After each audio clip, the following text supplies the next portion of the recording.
esteemed guests, and my dear juniors. A very warm welcome to each one of you to this distinguished speaker session organized by Team Exo. Today, we are honored to have with us a visionary leader in the realm of steel production, the General Manager of Bhilai Steel Plant, Mr. Vikas Nashini.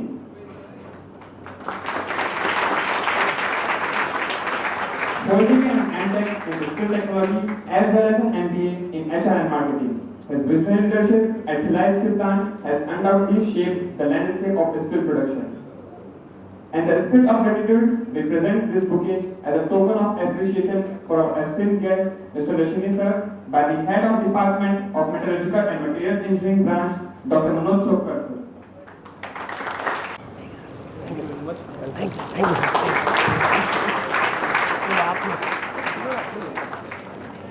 Now I would like Nagashruti ma'am to present bouquet to Mrs. Namrata Nashini madam.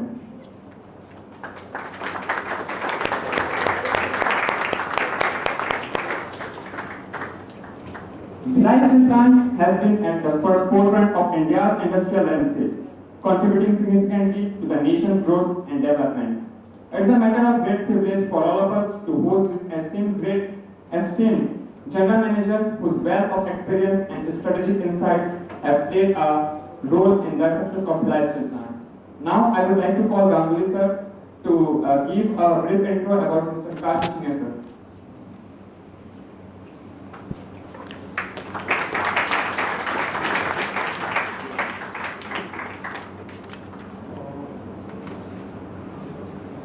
Today's chief guest, Mr. Vikas Nashini, Mrs. Nashini, our beloved HOD, Professor Chopkar, and my fellow faculty members present in this hall, and my dear students and ladies and gentlemen present in this hall.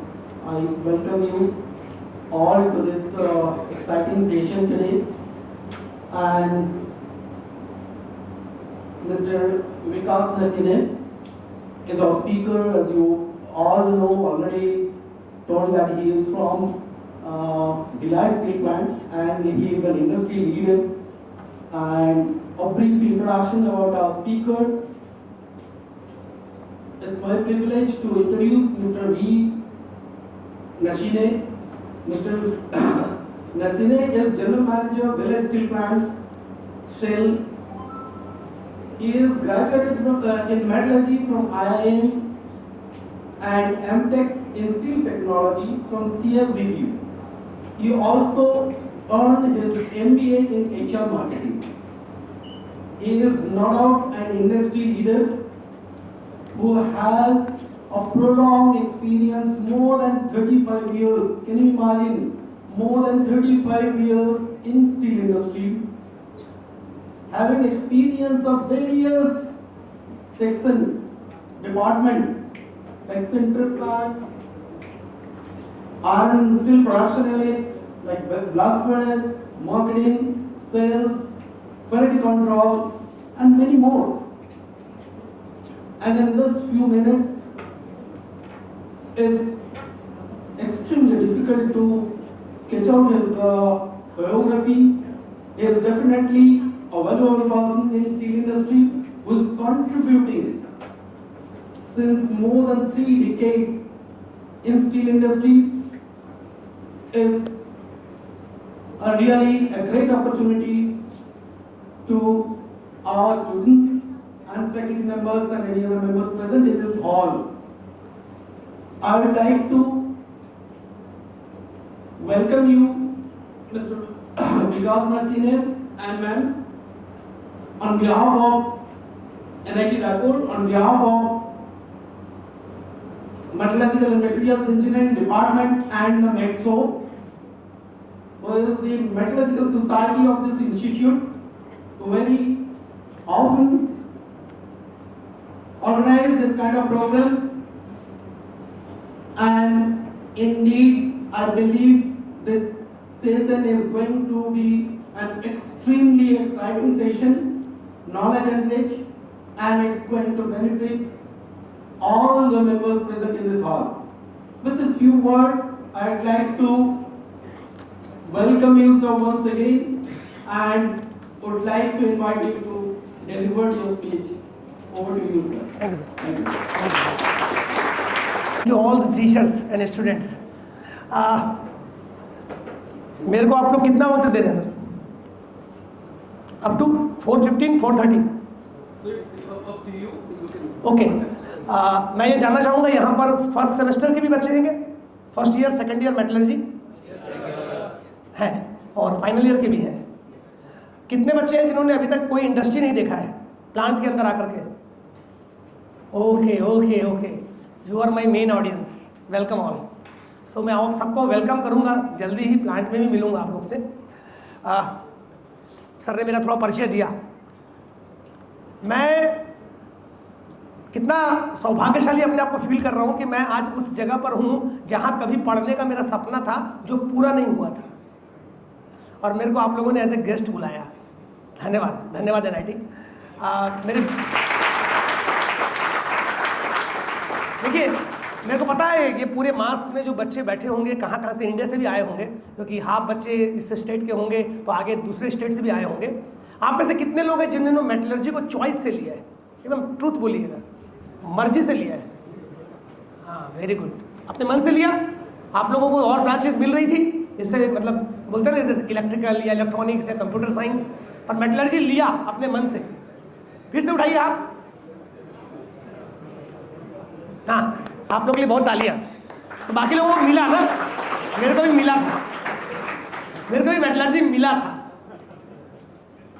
बहुत ही simple student में रहा, आज भी simple student हूँ, लेकिन थोड़ा पढ़ने का तरीका बदल गया था मेरा बाद में, खासकर मेटलर्जी मिलने के बाद और प्लांट विजिट करने के बाद। तो मैं आज जो आप लोगों को यहाँ बोलूँगा एकदम अपना ट्रू पिक्चर देने की कोशिश करूँगा। देखिए, गूगल कर ले तो हर चीज़ अवेलेबल है। मेटलर्जी का क्या क्या स्कोप है इंडिया में, अवेलेबल है ना? क्या क्या कर सकते हैं, अवेलेबल है। आप वर्ल्ड स्टील प्रोडक्शन देखना चाहें, सब अवेलेबल है, हर चीज़ अवेलेबल है। कठिन क्या है? कठिन अपने उस सपने को पाना है जो आप सोचते हो। ठीक है, आज यहाँ NIT में आप आए, आपको डिग्री करने का भी मौका मिल जाएगा, प्लेसमेंट भी हो जाएगा। प्लेसमेंट के बाद आप एक जॉब को करेंगे, उस जॉब को करते हुए आप सेटिस्फाइड फील करेंगे, नहीं करेंगे, या आगे और कहाँ तक जाएंगे। मैं थोड़ा अपनी जर्नी भी बताऊंगा कि कैसे कुछ चीज़ें हमको मिलती है, बाद में हमको कभी उसमें इंटरेस्ट आ जाता है या हम इंटरेस्ट पैदा करना पड़ता है, या फिर एक समय ऐसा आता है कि आपको लगने लगता है कि मैं यह सोचता हूँ या मेरी सोच से नहीं चलेगा। आज डिमांड क्या है, सिचुएशन क्या है, या मैं जिस कंपनी में काम करता हूँ वो कंपनी कैसा सोचती है। ठीक है, तो ये सारे प्रोसेस को बनाने के लिए मेटलर्जी को भी, भिलाई स्टील प्लांट को भी मैंने एक प्रेजेंटेशन तैयार किया है। ये आपको दिख भी रहा है यहाँ पर, तो इसको फुल स्क्रीन कर दे।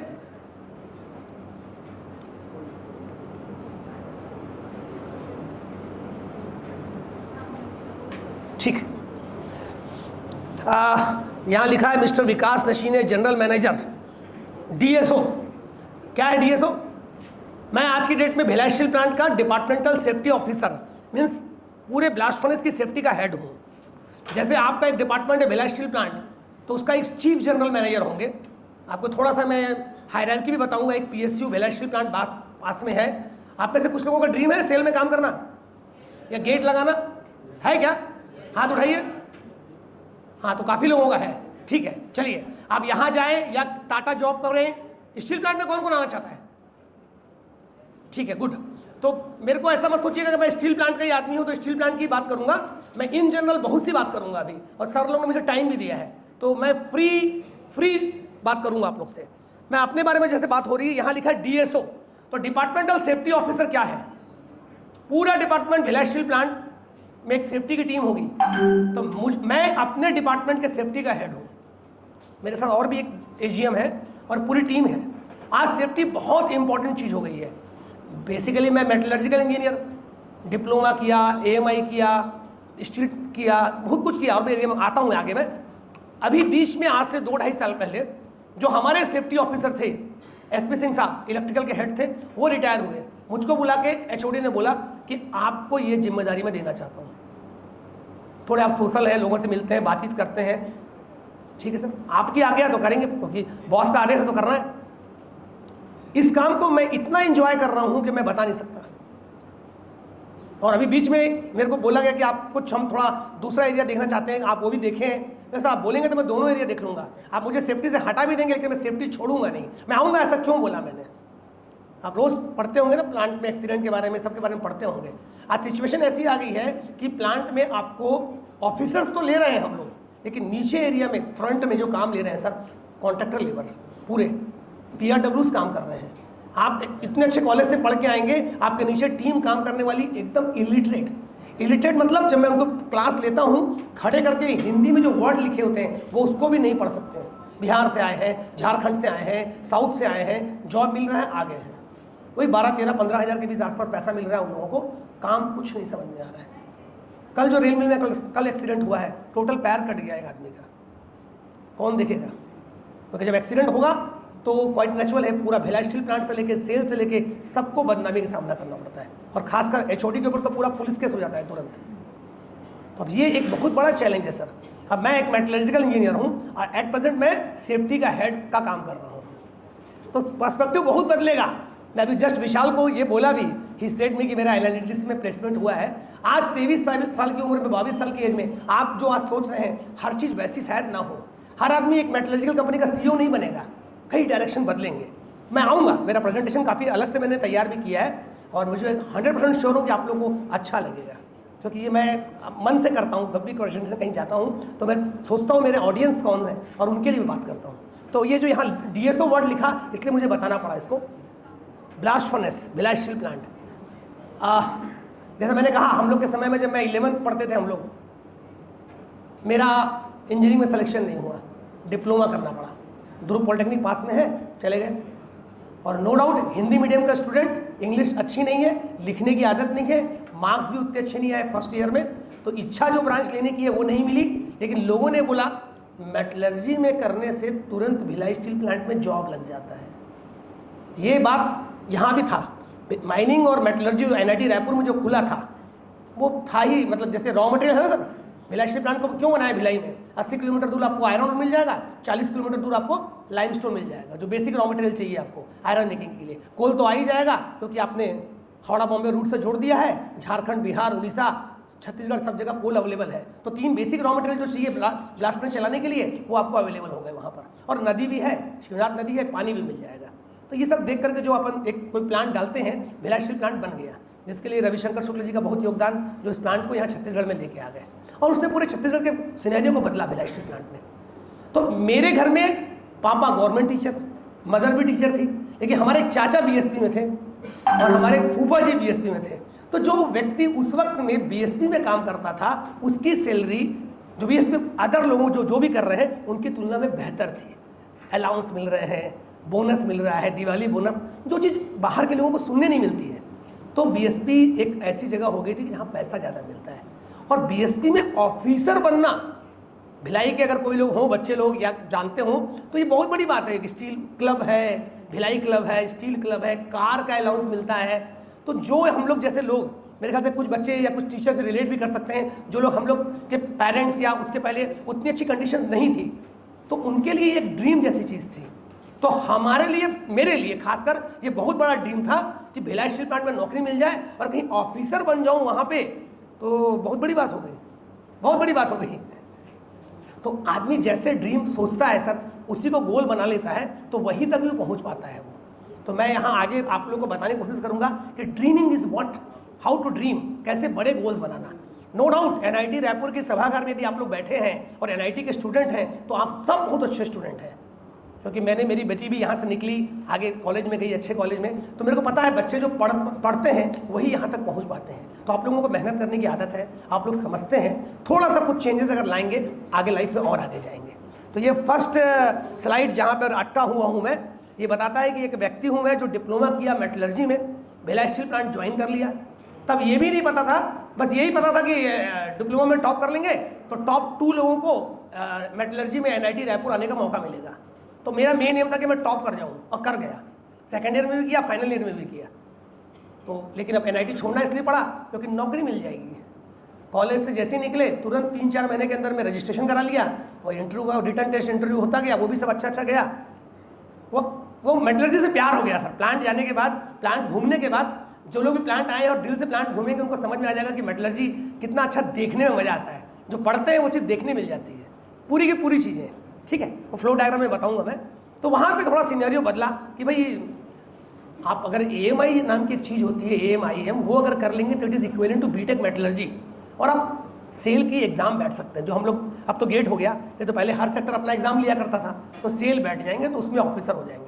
तो हम वो एम बना लिया, तो वो AMIM वही लिखा हुआ है sir, associate member of institute of metal, Calcutta से रजिस्ट्रेशन कराओ। एग्जाम BSP में यही होती थी।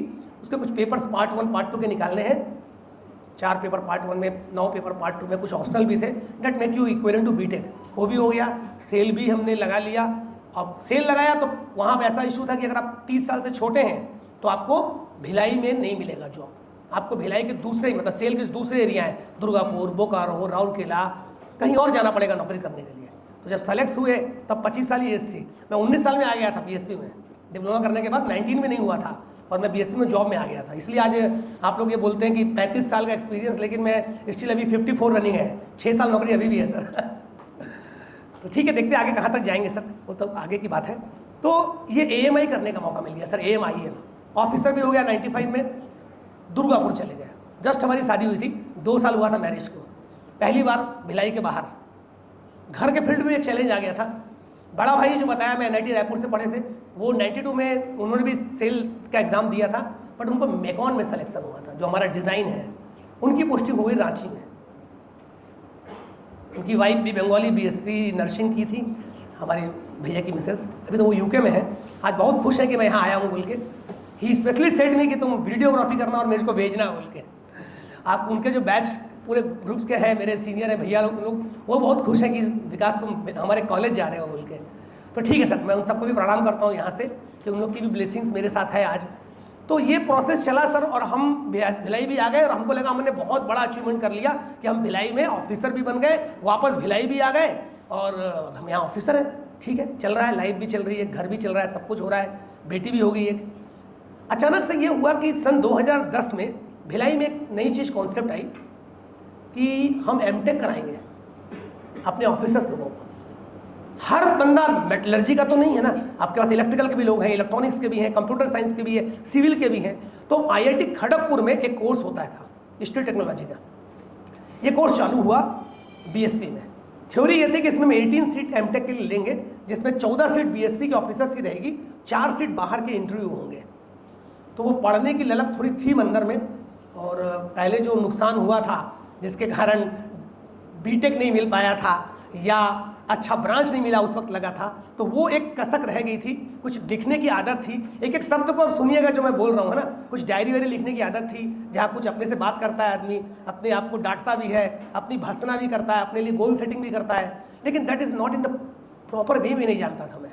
जो बाद में मेरे को समझ में आई चीज़ें, जब मैं कुछ चीज़ों से जुड़ा ट्रेनिंग से, वो मैं आऊँगा आगे उसमें। तो जैसे ही ये कोर्स चालू होने की खबर लगी, मैं भिड़ गया कि मैं इसमें जाऊँगा। मैं अपने GM को भी बोला कि सर मैं जाऊँगा, और इंटरव्यू दिया और उसमें सेलेक्ट हो गए। तो MTech स्टील टेक्नोलॉजी में करने का मौका मिला सर। वो कोर्स इतना अच्छा डिज़ाइन हुआ है कि उसमें अगर कोई व्यक्ति इलेक्ट्रिकल से भी है, मैकेनिकल में भी है, BSP में काम कर रहा है, सेल में काम कर रहा है, अगर वो उस कोर्स को अच्छे से पढ़ेगा तो वो स्टील मेकिंग, आयरन मेकिंग, और अगर मेटलर्जी वाला बंदा है तो वो सॉफ्टवेयर और बहुत सी हाइड्रोलिक्स की चीज़ें, मैकेनिकल की, वो सब भी सीख जाएगा, जो प्लांट में प्रैक्टिकली यूज़ होती हैं। पूरा मैकेनिकल तो नहीं यूज़ होगा ना प्लांट में, लेकिन कुछ बेसिक चीज़ें हैं थ्योरीज मैकेनिकल की, वो उसको इन्वॉल्व करके उन्होंने डिज़ाइन किया है। अगर आप लोग जानना चाहेंगे तो मेरे पास वो सब भी मैं लाया हूँ कि क्या है MTech स्टील टेक्नोलॉजी। यदि आप सेल में आते हैं, भिलाई में अगर ज्वाइन करते हैं, तो आप वो भी कर सकते हैं फ्यूचर में। बट मैंने उसके बाद पढ़ना नहीं छोड़ा सर। जस्ट खत्म हुआ मेरा MTech, और मैं तुरंत MBA के लिए भी रजिस्टर्ड हुआ कि HR का कुछ काम, बचपन से आदत रही HR की, समझ में आता था HR थोड़ा बहुत। मार्केटिंग का कुछ काम भी किया था, बीच में कुछ बिजनेस भी किया था, थोड़ा मार्केटिंग की किताबें पढ़ी थी, तो बोला HR मार्केटिंग में करेंगे। और ये दोनों में मैं टॉप भी किया सर, MTech स्टील टेक्नोलॉजी में भी और MBA में भी अपने बैच में। और वो पढ़ना छोड़ना नहीं है बोल के अभी PhD रजिस्टर्ड हो गया हूँ सर, और अभी मैनेजमेंट में मैंने PhD चालू कर दिया है सर। और घर के पास में सब, अब तो भिलाई में है तो यूनिवर्सिटीज़ भी हैं, ठीक है, बहुत बड़ी यूनिवर्सिटी से नाम तो नहीं होगा, लेकिन वो इच्छा पढ़ने की बनी रहेगी। हाँ, ये क्वेश्चन आप लोग जरूर पूछना मेरे से, अगर पूछना चाहोगे, जिन लोगों को पढ़ने का मन नहीं होता कि सर ये इंटरेस्ट कहाँ से लाते हो या टाइम मैनेजमेंट कैसे करते हो बोल के। तो ये एक व्यक्ति का नाम लिखा है विकास नशीने, और 4 डिग्री लिखी है डिप्लोमा। तो थोड़ा ये स्लाइड में आप लोगों को बताया। आगे बढ़ते हैं। आप लोग ने लेटर भेजा, लेटर में लिखा है कि we believe that your extensive expertise and remarkable achievement particularly in your role as a general manager of BSP would provide invaluable insight and inspiration to our audience। ये आपका जो लेटर आया मेरे को, तो अब हम क्या बोले सर इसमें? बस इतना बोल सकते हैं कि भिलाई स्टील प्लांट में 1989 में जब ज्वाइन किया तो अक्षत के पापा, यहाँ बैठा है अक्षत बेडेकर, आपका स्टूडेंट है सर, उसके पापा और मैं, हम दोनों एक साथ सेंट्रल प्लांट 2 में नई मशीन आई उसको ज्वाइन किए कि आप दोनों को, जैसे होता ना सर पोस्टिंग होती है, वहाँ ले गए। तो हमने सेंटर मेकिंग किताब में जो थोड़ा बहुत पढ़ा था, लेकिन अब हम सेंटर मेकर थे क्योंकि हम सेंटर मशीन चला रहे हैं। अब यहाँ पर नौकरी करना और सीखना दो अलग चीज़ है। मैं ये जो बोलना चाह रहा हूँ आप लोग समझिए। सेंटर मेकिंग में आपको सेंटर मशीन चलाना बहुत सिंपल सी चीज़ है, इतना टेम्परेचर रखना है, इतना आपका फर्नेस का हीट रहेगा, इतना सक्शन रहना है, केक इतने देर में बन जाना चाहिए, ये आपकी मशीन की स्पीड रहेगी और एफईओ आएगा इतना एनालिसिस। लेकिन हमने उसकी प्रोपोर्शनिंग को भी समझने की कोशिश की। अब ये पूरे प्रोसेस में आपको सीनियर्स मिलेंगे, जब भी आप किसी ऑर्गेनाइजेशन में जाएंगे आपको सीनियर्स मिलेंगे आपके ऑफिसर के रूप में। कुछ ऐसे लोग भी मिलेंगे जो आपको सिखाना चाहेंगे और कुछ लोग मिलेंगे जो आपको सिर्फ काम लेना चाहेंगे। आपको पता होना चाहिए कि आप वहाँ सिर्फ नौकरी करने नहीं गए हैं। ये बात जो मैं बोलना चाह रहा हूँ, सिर्फ जॉब मिल जाना, ब्रेड बटर का जुगाड़ हो जाना और कैरियर बना लेना है ना, वही मेन है कि और भी कुछ करना है। ये जानिए, अब ये बात आपको अपने अंदर करनी पड़ेगी। तो मैं ये कहानी भी चलती रहेगी साथ में, फिर आगे भी आऊँगा मैं। तो उस प्रोसेस में हम सेंटर बनाना भी सीखे, समझे भी। और मेरे को मिल गया एक साहब, तुली साहब, बोलते हैं कि तुम पढ़ रहे हो आगे। मैं हाँ सर, क्या पढ़ रहे हो? सर वो बीटेक नहीं गया तो AM IM कर रहा हूँ। Very good. ऑफिसर बनना चाहते हो? ठीक सर, तो ऑफिसर बनना है तो ऑफिसर से सोचो। अभी डिप्लोमा करके आया हो तो खाली सेंटर मशीन ऑपरेटर मत रहो। बोलिए सर क्या करना है? मैं तुमको डिफरेंट सेक्शन में पोस्ट करूंगा। ठीक है सर। तो एक डिपार्टमेंट जब रहेगा तो उसमें बहुत सेक्शन रहेंगे। सेंटर बनाने के लिए रॉ मटेरियल्स आ रहे हैं तो रॉ मटेरियल सेक्शन होगा। रॉ मटेरियल को आप प्रपोर्शन करेंगे, क्योंकि सेंटर मेकिंग अगर आप लोग पढ़े होंगे, सीनियर्स लोग जान रहे होंगे, तो उसमें सारे रॉ मटेरियल को प्रॉपर्ली मिक्स करना पड़ता है। कोक को क्रश करना पड़ेगा, लाइमस्टोन को क्रश करना पड़ेगा, -3 मिलीमीटर साइज तक ले जाना पड़ेगा, स्क्रीन करना पड़ेगा, डिफरेंट बंकर में भरना पड़ेगा, प्रॉपर वे में मिलाना पड़ेगा, फिर उसको प्राइमरी मिक्सिंग ड्रम में घुमाना पड़ेगा, फिर सिंटरिंग मशीन में ले जाना पड़ेगा, मीन्स मशीन में प्रॉपर हीट करना पड़ेगा, सक्शन, फिर प्रोडक्टिविटी बढ़ाना, प्रोडक्शन, ये सारा प्रोसेस है। रिटर्न सेंटर ज़्यादा हो रहा है तो क्यों हो रहा है, उसको प्रोसेस में इन्वॉल्व करना है। रिटर्न सेंटर ज़्यादा बढ़ जाएगा तो आपका सेंटर वीक हो जाएगा। एफईओ का क्या रोल है, एफईओ कैसे मैनेज करेंगे, what is RDI of center, reduction degradation index बोलते हैं ना, RDI या RI, रिड्यूसिबिलिटी इंडेक्स, ये बढ़ाओगे तो वो कम हो जाएगा, उसको कम करने जाओगे तो वो बढ़ जाएगा। ये सारी चीज़ें हैं। फॉर्चुनेटली एक ट्रेनिंग के लिए भी रांची जाने का मौका मिल गया 2-3 दिन का, तो वहाँ भी सेंटरिंग के अच्छे एक्सपर्ट लोग आए तो मज़ा आने लगा सर।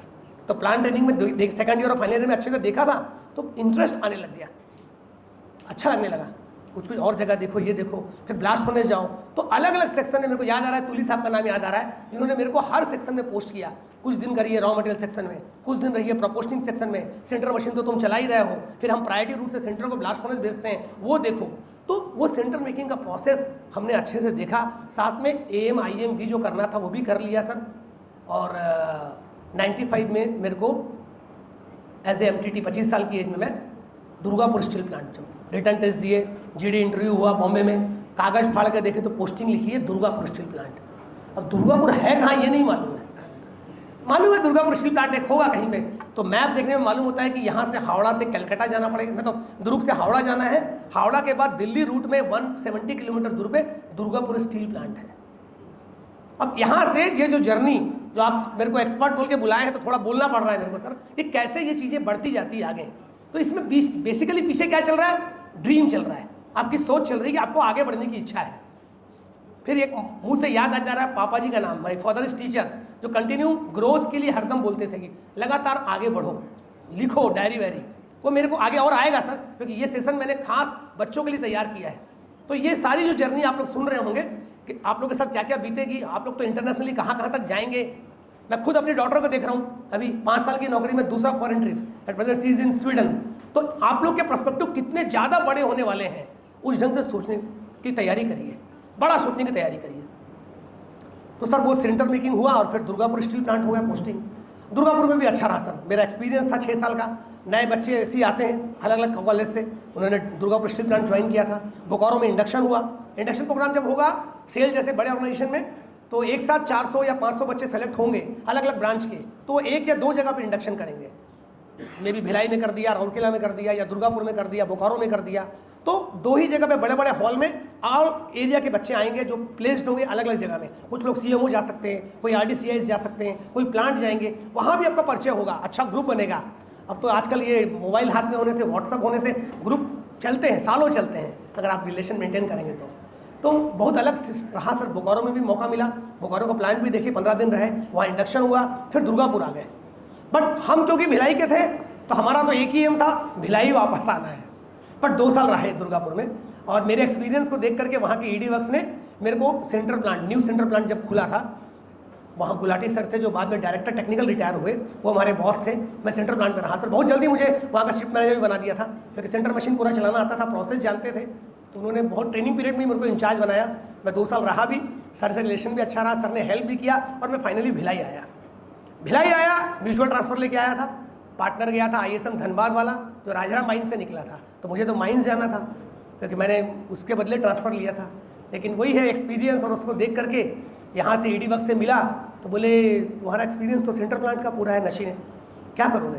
बोले सर मुझे कोई भी जगह दीजिए, बट भिलाई अगर रोक देंगे तो मेरा घर है, ब्लास्ट फर्नेस में काम करोगे? बोले सर ड्रीम था सर, मिला नहीं था उस वक्त में, सेंट्रल प्लांट पोस्टिंग हो गई थी। हाँ श्योर। अरे उनको बोले पहला लड़का देख रहा हूँ जो ब्लास्ट फर्नेस को मांग रहा है, और आज भी मैं ब्लास्ट फर्नेस में हूँ सर 97 से, तो ब्लास्ट फर्नेस में आ गया सर 97 में, तो तब से भिलाई में ही हूँ। बट भिलाई में भी ब्लास्ट फर्नेस में एक सेक्शन, एक डिपार्टमेंट मांग के बदल के हम चेंज करते गए। ऑल द फर्नेसेस ऑपरेशन देखा, चार्जिंग के हेड रहे, अभी सेंटरिंग सेफ्टी का हेड है सर, तो काफ़ी चीज़ें समझ में आने लगी। तो ये सारी चीज़ें जो यहाँ लिखी है, सेंटर मेकिंग, तो BSP और दुर्गापुर का अनुभव रहा सर। आयरन मेकिंग में BSP के अलावा सेल ने टाटा में भी भेजा, JSW भेजा, JSPL भेजा, वहाँ काफ़ी समय भी रहे सर कुछ काम के लिए। तो उनकी वर्किंग के साथ अपनी वर्किंग और अपने एक्सपीरियंस का भी शेयरिंग हुआ। MTech स्टील टेक्नोलॉजी में जब किए तो उसमें स्टील मेकिंग और कोक मेकिंग के ऊपर प्रोजेक्ट भी किया, कैसे एक हीट बनाते हैं स्टील, जैसे हम फर्नेस में आयरन बनाते हैं तो उसका केमिकल एनालिसिस तो हम लोग मेंटेन करते हैं, रॉ मटेरियल में जो भी करना है, और एंड प्रोडक्ट जो आपको बनाना है, कितना सिलिकॉन चाहिए, कितना सल्फर चाहिए, स्लैग की बेसिसिटी आप क्या मेंटेन करेंगे, वो सब तो हम तो कर लिए। लेकिन जब स्टील मेकिंग की बारी आई तो हमने वहाँ बैठ के हीट बनाना सीखा कि आप हमारा हॉट मेटल जब आता है तो उसको आपको हीट बनाना है, रियल स्टील या डिफरेंट स्टील, तो कैसे हीट बनाते हैं, ऑक्सीजन ब्लोइंग के साथ में सैम्पलिंग करके, सेकेंड सैम्पलिंग जो लेते हैं। तो आप लोग को मैं यही इंटरेस्ट जगाने की कोशिश कर रहा हूँ। प्लांट जब आएंगे, पहली बार आएंगे तो प्लांट देखिए, सेकंड टाइम अगर आप भिलाई में ही रुकते हैं या किसी और स्टील प्लांट में तो एक प्रोजेक्ट बनाइए। प्रोजेक्ट बहुत सारे हो सकते हैं, प्रोडक्टिविटी आप आयरन मेकिंग के ऊपर काम कर सकते हैं, कोक रेट के ऊपर काम कर सकते हैं, स्टील मेकिंग में काम कर सकते हैं, कोक मेकिंग में काम कर सकते हैं, RCL के कई सारे प्रोजेक्ट हो सकते हैं। गांगुली सर, चोपकर सर, यदि आप लोग अपन बैठे कभी ना तो इन बच्चों के लिए फ्यूचर प्लानिंग कभी भिलाई में भी आकर के आप हमारे CGM HRD जो है निशा सोनी जी के साथ बैठ करके इसको प्लान कर सकते हैं। It will benefit to entire metallurgy के जितने बच्चे हैं यहाँ के, खैरागढ़ से, दुर्ग पॉलिटेक्निक से, रायगढ़ से, इस पूरे एरिया में मेटलर्जी से रिलेटेड उसमें, क्योंकि आपके पास इतने अच्छे अच्छे इंस्टीट्यूट्स हैं, टीचर्स हैं। भिलाई स्टील प्लांट जैसा एक यूनिक प्लांट है जहां हर एरिया के एक्सपर्ट्स हैं। कोई व्यक्ति अगर कहीं GM CGM तक बन रहा है, 30 साल तक वहां रहा है, more than 30 year of experience, तो काफ़ी कुछ वो उसको बता सकता है। इन्वॉल्व कैसे करना है, आपके ही कॉलेज के निकले हुए बच्चे लोग वहाँ पर अभी आज AGM DGM है, जस्ट उनको एक मौका दीजिए, क्योंकि अपने कॉलेज के लिए काम करने का मौका कोई छोड़ना नहीं चाहता सर, वो एक अपने आप में बहुत बड़ा ग्रेटिट्यूड फील होता है। तो ये सारी चीज़ें हुई सर मेरे साथ, और अभी ये जो एरिया में मेरे को काम करने का मौका मिला है सर पिछले 2.5 साल से सेफ्टी में, इसके लिए मुझे राउरकेला और दुर्गापुर भी जाना पड़ा अभी बीच में, वहाँ भी जाके उनके सेफ्टी सिस्टम को लर्न करके हम लोग आए, और हम इसमें सर काफ़ी काम कर रहे हैं सर। जैसे मेरा अपना जो डिपार्टमेंट है Bhilai steel plant blast furnace, एक चीज़ शेयर करता हूँ, याद आया, मैं जब ज्वाइन किया 1989 में BSP में 65,000 एम्प्लॉय काम करने आते थे, 65,000 and all are BSP employ. आज की डेट में 25 से 28,000 सर घुसते हैं प्लांट के अंदर, जिसमें 12 से 13,000 BSP एम्प्लॉय, मतलब ऑफिसर इंक्लूड, और बाकी कॉन्ट्रैक्टर लेबर है। प्रोडक्शन तब 4 मिलियन टन था, आज 7.5 मिलियन टन का प्लांट हो गया है, 6 मिलियन टन तो हम लोग टच ही कर रहे हैं। तो रीज़न यही है कि आपके फर्नेस बड़े हो गए, प्रोडक्टिविटी इंप्रूव हो गई, प्रोसेस इंप्रूव हो गया, मॉडर्नाइजेशन आ गया, आदमी की जगह मशीन काम कर रही है। और कॉस्ट को रिड्यूस करने का एक ही एरिया दिखता है, लेबर पे काम करो, क्योंकि लेबर कॉस्ट बहुत ज़्यादा थी। एक बीएसपी एम्प्लॉय के पीछे बहुत खर्चा है। हम लोग मजाक में बोलते हैं एक डीजीएम जो हमारा लेवल का आदमी है, E6 लेवल का बंदा है, उसके पीछे जो कंपनी खर्च करती है उसमें 52 कॉन्ट्रैक्टर लेबर की पेमेंट हो जाती है। 52 कॉन्ट्रैक्टर लेबर की पेमेंट एक डीजीएम के पीछे खर्च के बराबर है। तो कोई क्यों चाहेगा एक कंपनी कि वो इतना खर्च करे पीपुल्स के ऊपर। बट उसका जो दूसरा एस्पेक्ट जो आया है वो ये आया है एक्सीडेंट। और हमको डायरेक्टर हेल्थ एंड सेफ्टी जो हमारे हैं, जो हमारे छत्तीसगढ़ के जोन के हैं, उनकी नज़र में एक बीएसपी एम्प्लॉई या एक पीआरडब्ल्यू में कोई फ़र्क नहीं है, वो एक हेड है। एक्सीडेंट अगर किसी का भी हो रहा है तो ये उनको मतलब नहीं है, आपकी कंपनी की पॉलिसी है भाई, आपकी कंपनी ने कॉन्ट्रैक्टर लेबर को हायर किया है, आपको उनकी सुरक्षा दिखनी है। अब कितना कठिन हो जाता है कि इतना बड़ा डिपार्टमेंट का एक सेफ्टी ऑफिसर मैं हूँ और मेरे को सबकी सुरक्षा की चिंता करनी है, क्योंकि हर एक इंक्वायरी में, हर एक एक्सीडेंट में मेरे को एचओडी के साथ जाना पड़ेगा, मिलना पड़ेगा। कोई नहीं करना चाहता ये काम सर, मतलब ओपन चैलेंज मैं बता रहा हूँ डिपार्टमेंट में, नोबडी वांट टू वर्क ये वाला काम जो मैं कर रहा हूँ, कोई नहीं करना चाहता, क्योंकि सबको लगता है पुलिस केस हो जाएगा। तो होता भी है, बातचीत करना पड़ेगा, करना पड़ेगा। तो मैंने इसके लिए एक जो चीज़ चुनी सर वो है ट्रेनिंग, क्योंकि मेरा ये फेवरेट एरिया है। मेरे को पता है कि आदमी अगर मन से अंदर से बदलेगा, एजुकेट होगा तो एक्सीडेंट। आज आप मोटरसाइकिल चलाते एक लड़के को देखते हैं जो तेजी से ड्राइव कर रहा है, देखते हैं ना कट मारते हुए जा रहा है, क्यों कर रहा है ऐसा? उसको एक्सीडेंट के बारे में पता नहीं है, उसको सीवियरिटी के बारे में पता नहीं है, एक्सीडेंट के कारण क्या क्या लॉसेस होते हैं, इनडायरेक्ट एंड डायरेक्ट लॉस। वो सोच ही नहीं पा रहा है कि अगर उसके संग चोट लग जाए या वो छत विछत स्थिति में अपनी माँ के सामने पहुँचेगा तो उसकी माँ को क्या फील होगा, उसके फादर को क्या फील होगा, ये फील करना बहुत ज़रूरी है। तो हमने इसको बहुत सेंसिटिव बनाया है सर प्लांट में अभी, और ये सब्जेक्ट अभी नहीं है बात करने का। मैं इसमें हर 3 तरह की ट्रेनिंग प्रोग्राम कर रहा हूँ सर। ह्यूमन फैक्टर की ट्रेनिंग, जहाँ हम लोग ये बताते हैं कि दुनिया का कोई भी एक्सीडेंट 5 गलतियों के कारण ही होता है: लापरवाही, जल्दबाजी, ध्यान का भटकना, अति उत्साह और नींद में होना, थकान जिसको बोलते हैं। क्योंकि आप लेबर लोग आएंगे, एक शिफ्ट में काम करेंगे, अगला शिफ्ट भी अगर मौका मिलेगा तो नाम लिखा देगा, हाँ सर ये भी शिफ्ट कर लूँगा। वो नहीं सोचेगा कितना देर थका हूँ मैं, क्योंकि उसको 2 बार की सैलरी मिल जाएगी बोल के। तो ये 5 मेन रीज़न है। इस पर एक बहुत अच्छा ट्रेनिंग प्रोग्राम है हमारा ह्यूमन फैक्टर के ऊपर में। इसको कंपलसरी किया है हर व्यक्ति के लिए, चाहे वो बीएसपी एम्प्लॉय हो, चाहे वो कॉन्ट्रैक्टर लेबर हो, उसको गुजरना ही है और हर साल गुजरना है। उसके अलावा TNI बोल करके डिफरेंट एरिया के टेक्निकल ट्रेनिंग चालू की है, वो करवा रहे हैं। और एक स्टैंडर्ड्स, हर स्टैंडर्ड को इम्प्रूव करना है। वर्किंग एट हाइट हो, कन्फाइंड स्पेस में काम करना हो, कैसे PPE को प्रॉपर वे में यूज़ करना हो, ऐसे 11-12 स्टैंडर्ड्स बनाए हैं। उसकी हर ट्यूसडे ट्रेनिंग करा रहे हैं। और वी नियर अबाउट 500 और 600 ऑफिसर्स और ऑलरेडी ट्रेंड। इसके लिए हमने स्वास्थ्य बोल के एक कंपनी को हायर किया था, जिन्होंने हमको 20 करोड़ रुपीज़ लेकर के हमको 2 साल ट्रेनिंग दी सर, हम लोगों को, चुने हुए लोगों को। और अब हम अपने पूरे प्लांट को ट्रेनिंग दे रहे हैं। क्योंकि आप अगर देखेंगे एक्सीडेंट्स में तो ये जूता, हेलमेट, दस्ताना पहनाने से सिर्फ 5% एक्सीडेंट कम होते हैं। एक्सीडेंट कम होंगे यदि आप एक्सीडेंट की जगह को सब्स्टिट्यूट कर दें, यदि उसमें इंजीनियरिंग कंट्रोल लगाएं, यदि उसमें एडमिनिस्ट्रेटिव कंट्रोल लगाएं, तब जाके एक्सीडेंट कम होंगे। खाली जूता, हेलमेट, दस्ताना पहना के ऊपर से एक आदमी गिर जाएगा तो थोड़ी बच जाएगा वो। तो ये बातें आएगी बाद में। तो एक मेटलर्जिस्ट जो M.Tech भी किया है, MBA किया है, आज मैं सेफ्टी संभाल रहा हूँ। बट मैं बहुत खुश हूँ कि मुझे एक बहुत इंपॉर्टेंट रोल मिला हुआ है। ठीक है, तो ये अपनी अपनी चॉइस के ऊपर आएगा। तो 5वां चीज़ में मेरे लिखा हुआ है एक्सपर्टीज में training on leadership and development of human potential. ये मैंने तैयार किया, मेरे को ऐसा लगा कि मैं इसमें बोल सकता हूँ कुछ बातें, और सचमुच मैं दिल से काम करता हूँ। तो ट्रेनिंग के ऊपर तो सर अभी ये सेशन चलेगा तो थोड़ा सा क्लियर हो जाएगा आप लोगों को कि ये चीज़ को मैंने क्यों डाली है बोल के। अब आपने बुलाया हमको कि uncover the secret of metallurgy, है ना, ये हमने लिखा वर्ड कि मेटलर्जी के बारे में बताना है बच्चों को। चलिए इस पर भी चर्चा करते हैं। जैसा कि आप कई लोग कहते हैं कि हम स्टील प्लांट में काम करना चाहते हैं, क्या मुझे कोई बताएगा 2021 में पूरे वर्ल्ड में कितना स्टील प्रोड्यूस हुआ? एनीवन? एवरेज तो मेरे को मालूम था, लेकिन मैंने देखा गूगल में तो मैं करीब करीब सही था। एनीवन? कोई बात नहीं, क्योंकि फोकस नहीं है तो कोई चिंता नहीं है। 19 फिजिस्ट जितने भी यहाँ बैठे हैं उनके लिए बहुत स्कोप्स है। यदि आप स्टील प्लांट में काम की शुरुआत करना चाहते हैं, मैं फिर बोलूँगा शुरुआत, ठीक है। इसके अलावा कुछ लोग पीएचडी करना चाह रहे होंगे, कोई लोग डीआरडीओ में जाना चाहते हों, कोई बार्क में काम करना चाहें, तो नेशन सेविंग सर्व करना या फाइनेंशियल स्टेबिलिटी की बात करूं मैं, पीएसयूज की बात करेंगे तो यहाँ आपको बहुत पैसा तो नहीं मिलेगा, पर इतना ही नहीं मिलेगा कि ब्रेड बटर नहीं चलेगा, या आपकी लाइफ नहीं होगी, या आपकी फैमिली अच्छे से नहीं चल पाएगी, और जॉब की स्टेबिलिटी रहेगी, और आप कुछ कंट्री के लिए भी योगदान करते रहेंगे। तो ये शुरुआत के रूप में आप कर सकते हैं, बाकी up to you people. Consumption की बात करें, चाइना 1032 मिलियन टन अगर प्रोडक्शन कर रहा है तो उसके पर मैन के पीछे स्टील का कंजप्शन कितना है? पर मैन केजी या टन्स में बोले तो कितना होगा?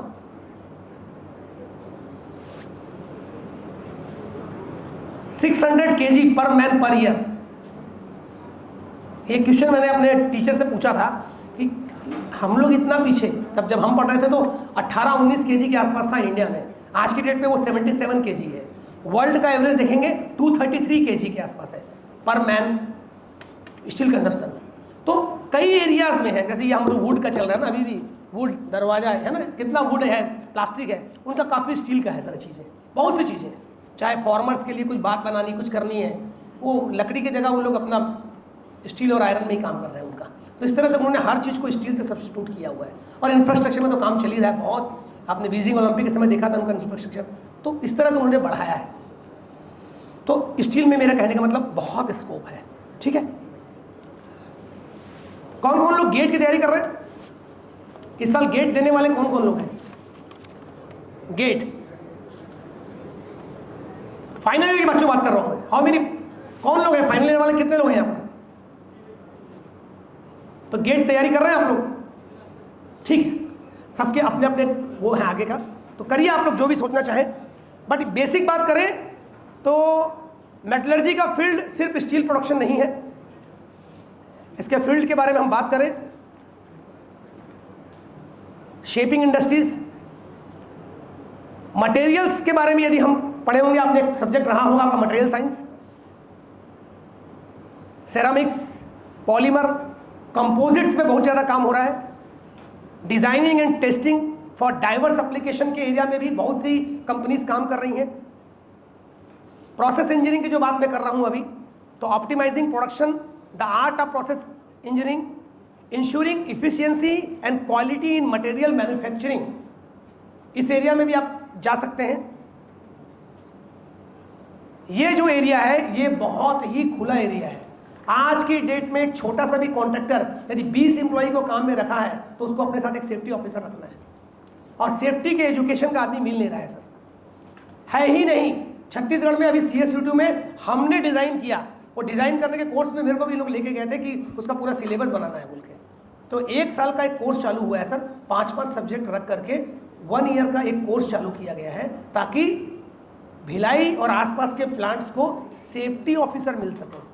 नागपुर में है जो भी सेफ्टी का कोर्स किया हुआ है, अभी करीब 10 ऑफिसर्स आए हमारे यहाँ, they all are BTech plus उन्होंने एमटेक किया हुआ था सेफ्टी में। कुछ कुछ जगहों में सेफ्टी है एमटेक में, तो वो हॉट केक है एकदम पूरा, और एज ए एग्जीक्यूटिव ज्वाइन किया उन्होंने, एमटेक भी है। तो ये एक बहुत अच्छा एरिया है।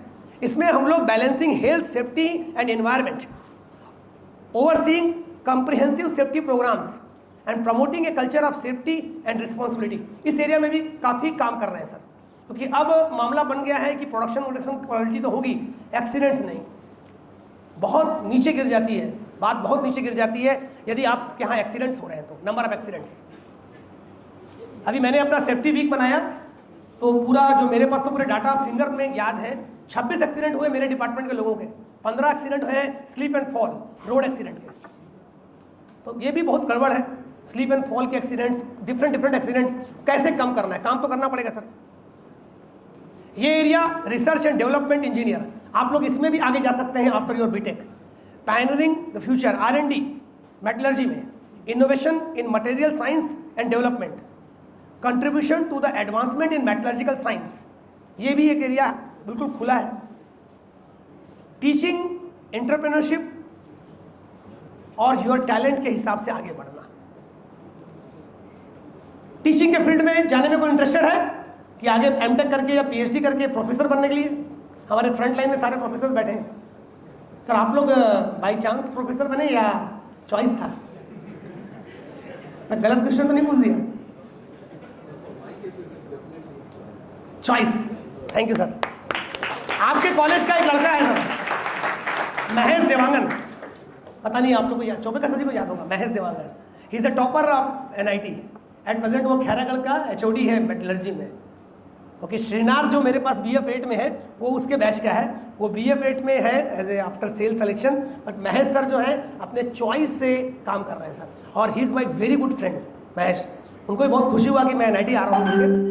तो महेश अपने चॉइस से कर रहे हैं सर काम, वो बच्चों को काफ़ी आगे बढ़ा रहे हैं। उनके कारण खैरागढ़ पॉलिटेक्निक के बच्चे जो हैं काफ़ी जगहों पे प्लेस हो रहे हैं, बहुत अच्छे। 4-5 टीचर वहाँ हैं, एक मिस्टर जनक भी हैं और एक मिस्टर चंदन है। हर जगह से वो लोगों को बुला रहे हैं, क्योंकि डिप्लोमा वाले बच्चों को सर काफ़ी नॉलेज रहता है मेटलर्जी का, और प्लांट की उनकी भी 2 बार की ट्रेनिंग होती है। और मैं उनको मिलता ही हूँ हर साल, कई सालों से उनको प्रॉपर वे में, वो मेरे को हर साल बुलाते हैं सर इंडक्शन में। तो फर्स्ट ईयर के बच्चों को मैं मिलकर बता दिया होता हूँ कि जब भी आप प्लांट आएंगे तो कैसे प्लांट ट्रेनिंग, तो उन्होंने एक पूरा सिस्टम डिज़ाइन कर दिया है। मेरी बड़ी इच्छा है कि NIT में भी ये काम करी थी, कभी आप मुझे अलग से बुलाएं। तो मैं चाहूँगा कि फ्यूचर में जब भी बच्चे आएँ इनको पता होना चाहिए राइट फ्रॉम द फर्स्ट हावर कि हम लोग अभी इतने दिन प्लांट में हैं और इस प्लांट का हम कैसे यूज़ कर सकते हैं मैक्सिमम। क्योंकि जस्ट जाएंगे और जैसा होगा माहौल वैसे ही करते जाएंगे सर। कैंटीन में बैठना, जल्दी निकल जाना, क्योंकि पूछने वाला नहीं है, आंसरेबल नहीं है। अगर कोई आंसरेबल रहेंगे ये लोग तो ये खुद देखते हैं सर, तो वो अपन कर सकते हैं इनके लिए काम। तो मेरा ये कहने का मतलब था कि टीचिंग एंटरप्रेन्योरशिप जो है इसमें शेपिंग माइंड्स, टीचिंग के एरिया में काफ़ी काम कर सकते हैं। Pursuing a career as a professor और researcher, forging your path entrepreneurship in metallurgical solutions, consultancy company भी अपनी खोल सकते हैं। अब ये आगे आया in area of your interest and dreams.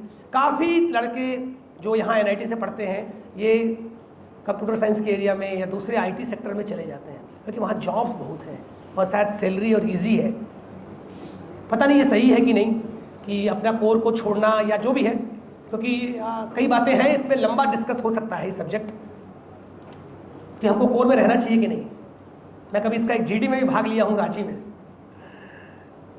अलग ही सब्जेक्ट है सर। और लास्ट में लिखा है पब्लिक सर्विस। आप में से कौन कौन है जो UPSC की तैयारी कर रहे हैं या कैट की तैयारी कर रहे हैं? हाँ, एक हाथ उठा। कैट वाले हैं कुछ लोग? ठीक है, मैं आ रहा हूँ, मैं इसमें आगे आ रहा हूँ। पब्लिक सर्विस UPSC के लिए 12th फेल कौन कौन देखा? कैसी लगी मूवी? ठीक है, टफ एरिया है। हाँ ठीक है, मेरा अपना एक्सपीरियंस सर, हमारे करण साहब है, CGM फाइनेंस है, उनकी बेटी सिमी करण बहुत अच्छी स्टूडेंट रही, मेरी डॉटर की क्लासमेट रही। फर्स्ट बार में IIT बॉम्बे गई, इंडिया में 302 रैंक भी आई थी उसकी।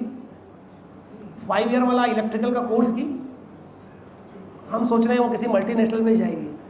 सडनली खबर आती है first attempt 32 rank UPSC, Simi Karan.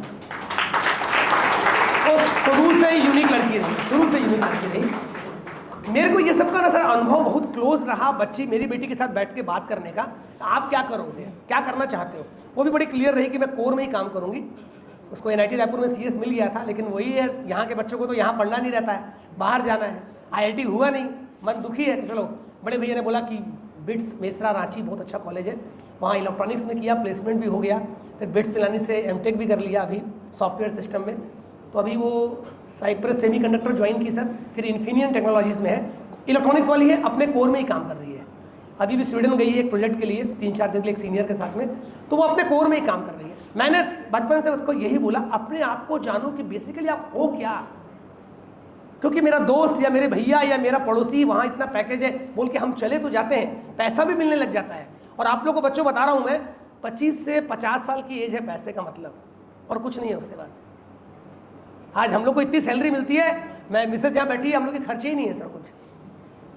तो वो एक समय है 25 से 50 साल जिसमें आपको लगेगा, उसके बाद आपको बहुत क्लियरिटी आ जाएगी। मैं आ रहा हूँ, उसमें भी आ रहा हूँ मैं, ठीक है। तो यहाँ ये मैंने एरियाज लिखे हैं, आप लोग भी जानते हैं कि एक बंदा जो BTech किया, चाहे वो मेटलर्जी में किया या किसी भी ब्रांच में किया, उसके पास n नंबर ऑफ अपॉर्चुनिटी है, पर वो जानेगा कैसे उसको क्या करना है। बेगर्स कांट बी चूजर्स, जो मिल गया वो ले लिया और उसी को अपनी नीति मान के करने लग गए, ये भी होता है। ये मेरे साथ तो हुआ है, मेरे को जो मिला मैंने उसी को अपनी नीति माना और उसी को काम करता गया, और आप लोग मेरे को गेस्ट बना के यहाँ खड़ा किए हैं। बहुत बहुत धन्यवाद आप लोग का। चलिए मैं आऊँगा उस सब्जेक्ट में जो मेरा प्राइम एरिया है सर। तो मेरे को नहीं मालूम आप लोगों ने मुझे किस लिए बुलाया, आपने मेटलर्जी में बताने के लिए बुलाया। मैं इस पर बहुत लंबी बात कर सकता हूँ क्योंकि ये दिन भर का मेरा काम है, मेरा रोजी रोटी है, इसमें बहुत बोल सकता हूँ मैं, लेकिन एक नए एरिया में बात करूँगा आपसे। अब उन बच्चों से मैं बात करूँगा, इसको देखिए, आप लोग आ रहे हैं, आप लोग सब मेटलर्जी के स्टूडेंट हैं, नए बच्चे जो कभी प्लांट नहीं आए हैं। आप लोगों को NIT रायपुर मौका देगा, भिलाई स्टील प्लांट मौका देगा कि आप हमारे प्लांट में विजिट करें और विजिट करके आप पूरे भिलाई स्टील प्लांट को बहुत अच्छे से देखें। मेरा पर्सनल रिक्वेस्ट है आप लोग से, जब भी आप लोग आएंगे 2 हफ्ते के लिए, प्लीज़ मुझको कांटेक्ट जरूर करिएगा। हम लोग किसी भी जगह में बैठ के मैं एक प्लान बना दूंगा। जो हमारा भिलाई मैनेजमेंट आपको ट्रेनिंग करने बोलेगा वो तो आप करना ही करना, लेकिन आप लोग को थोड़ा ये फ्लो डायग्राम देखेंगे, जैसे ये करके आएंगे, हो सकता है वो सब्जेक्ट अभी आपने ना पढ़े हो, लेकिन जैसे ही आप आगे अपने दूसरे सेमेस्टर्स में या आगे के ईयर में जाएंगे आपको से बहुत फायदा होगा। ये फ्लो डायग्राम बता रहा है कि यहाँ एक राजरा माइंस है। आयरन और कौन कौन देखा है?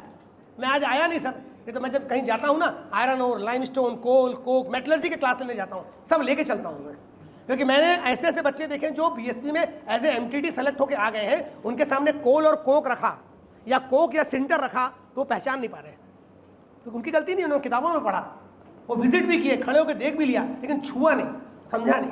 What is coal, what is coke, what is sinter, iron ore, manganese ore, limestone, dolomite, quartzite, ये सब मैं अपना, मेरे साथ जो बच्चे आए थे, अबू यहाँ होगा, अबू अनास है यहाँ पे, विशाल, ये लोग तो सबको मैं इनको बोला हाथ से छू के देखो। पहले तो उनको मैं रॉ मटेरियल से परिचय कराता हूँ, फिर उसके बाद ये पढ़ाई चालू होती है।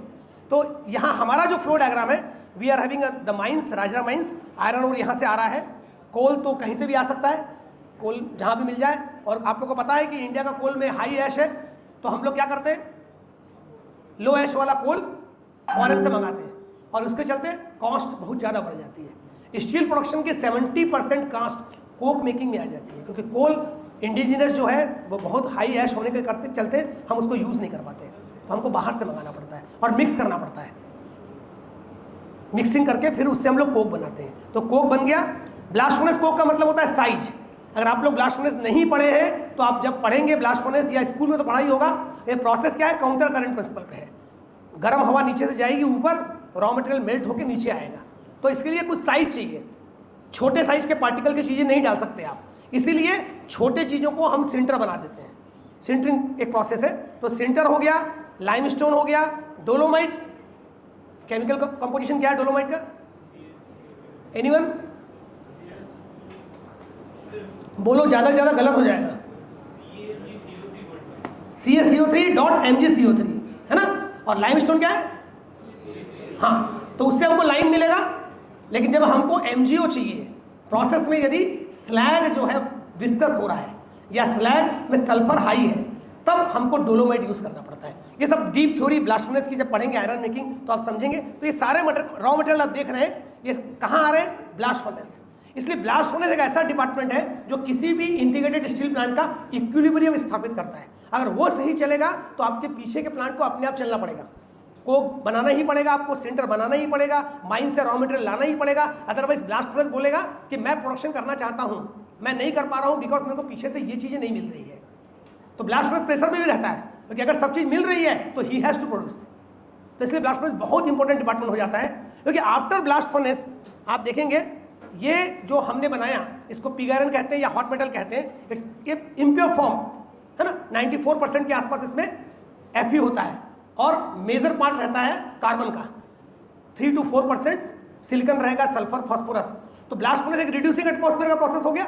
इसके बाद हमको क्या करना है, उससे इंप्यूरिटीज निकालनी है।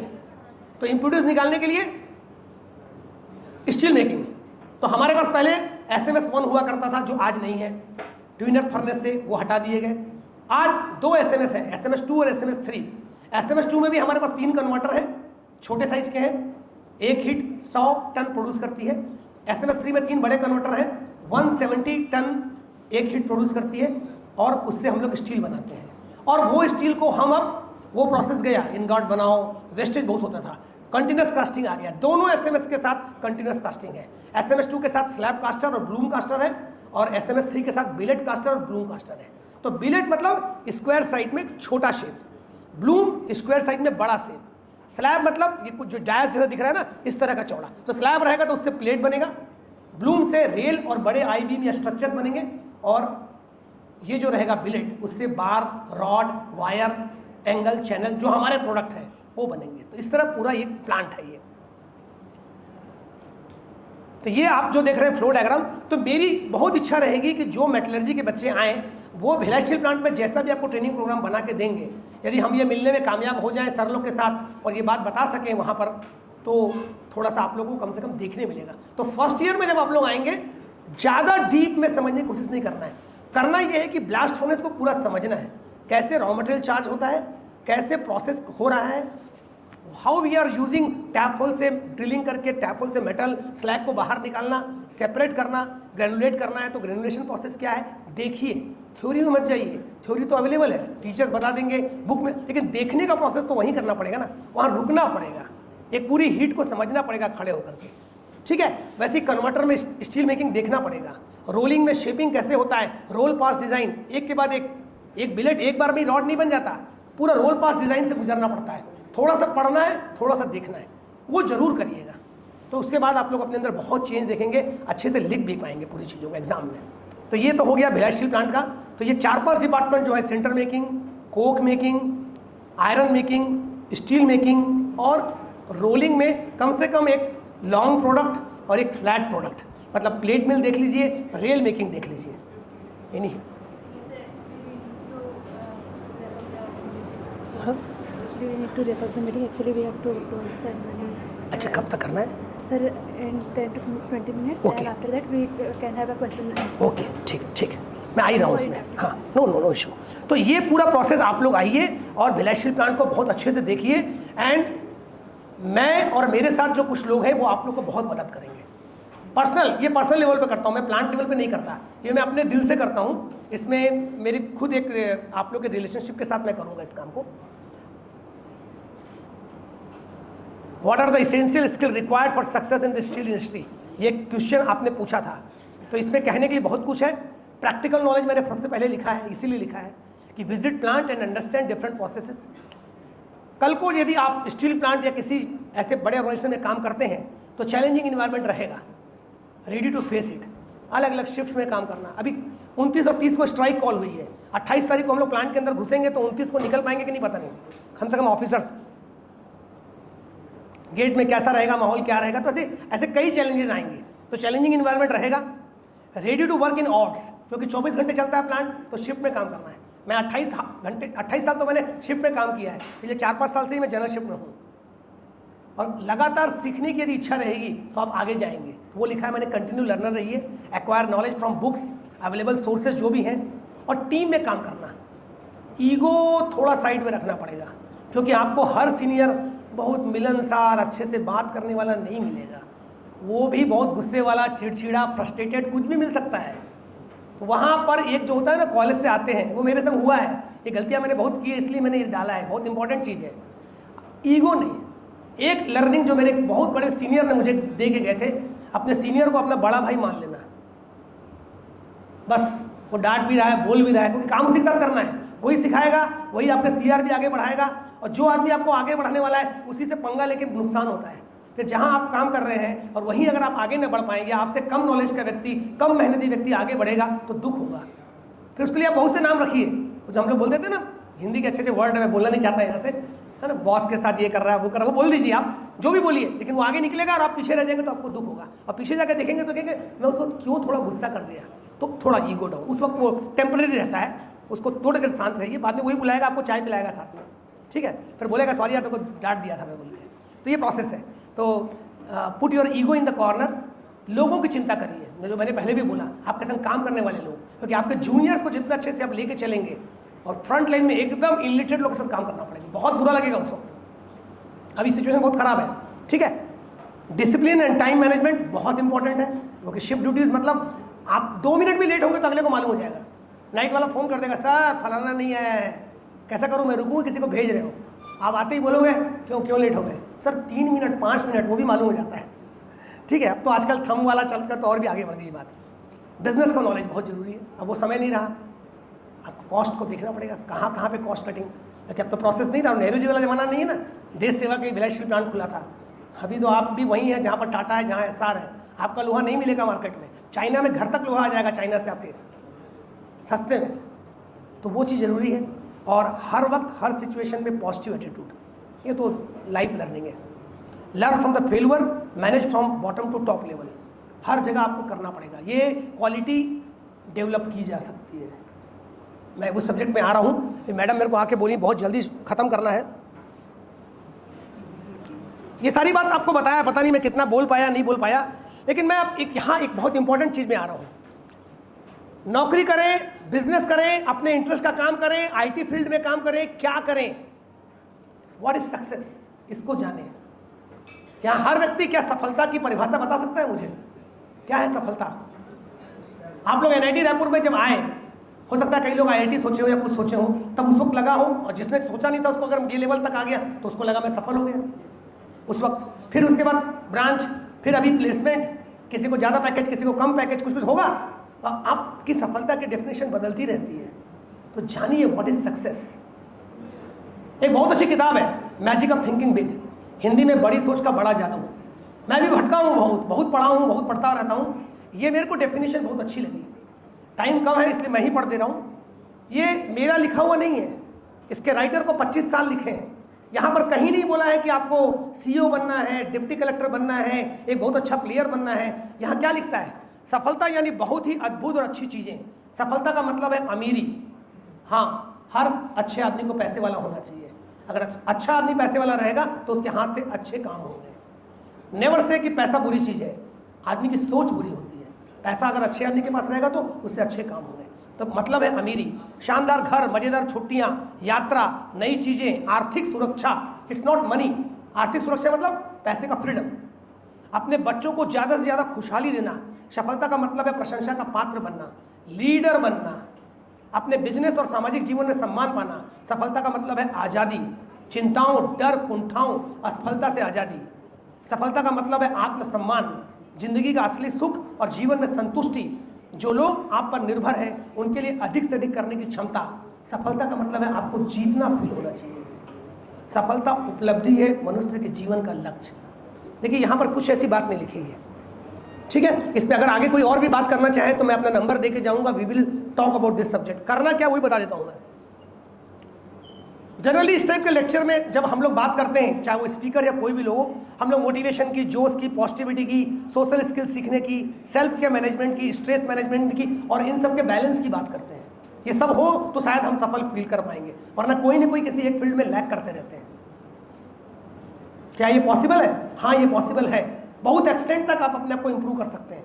आपने देखा होगा जो लोग खाली बहुत बड़े सफल लोग होते हैं, इवन हम धोनी की बात करते हैं तो देखते हैं ना, हर एक सिचुएशन में वो अपने आप को स्ट्रेसलेस रखता था।